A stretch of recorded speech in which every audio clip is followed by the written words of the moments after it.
I gotta let my coins scratch. So being laid off after 50 looks worse than it does being laid off before 50. I mean, because you look at the fact like this. The older you get, the less valuable they think you are.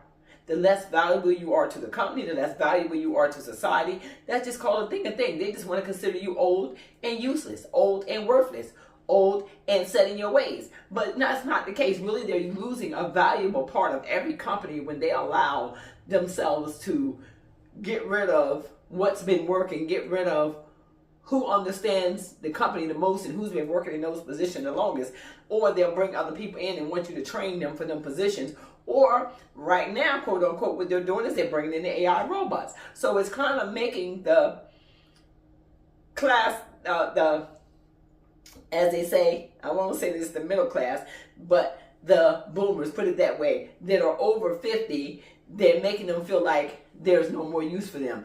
They go try to get another job. It's hard for them to get a job. So they have to settle. Maybe they may be an engineer. Maybe they may be a contract worker. Maybe they may be somebody who used to building bridges. Maybe they're used to somebody who used to building homes, or used to, as they say, just doing whatever it is that they were grown up to do, or went to school for, put it that way. Whatever their profession is that they have gotten into, they're no longer able to do it anymore, whatever it is. And maybe they may be the boss on that job, and now they were the white hat that was walking around giving orders and letting people know exactly what their positions are. Now they can't do none of that. Now, because of your age, you're being thrown away, you're being targeted. You feel like you were loyal to this job, you feel like you were dedicated to this job, you gave them your all, you never missed a day, you was the one that clocked in 30 minutes early, you were there to make sure that the boss had his coffee, you were there to make sure that everything ran efficiently, you made sure that everybody was in their place when the line started up, you kept the lines running, you made sure that the office ran all by itself without having to bother the CEO of the company. I mean, you just did everything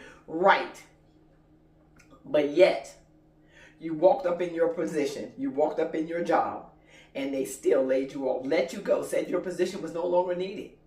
How does that make you feel? If you've lived this and you've lived through this, or you know somebody who's lived through this and you've had conversations about this, type in the comments, how would that make you feel when you've given your all? You gave your loyalty. You were looking at the fact that you've been on this job 7 years, 10 years, 14 years, 20 years, however year it is. You stayed there because this is where you in your mind assumed that you was going to retire from, and this was going to be your last job, and you put everything you had into making sure that you would be one of the ones that would never get let go as you thought. But then when it comes down to money, power, and greed, or it comes down to the positions being liquidated, yours is the first to go because you're over 50.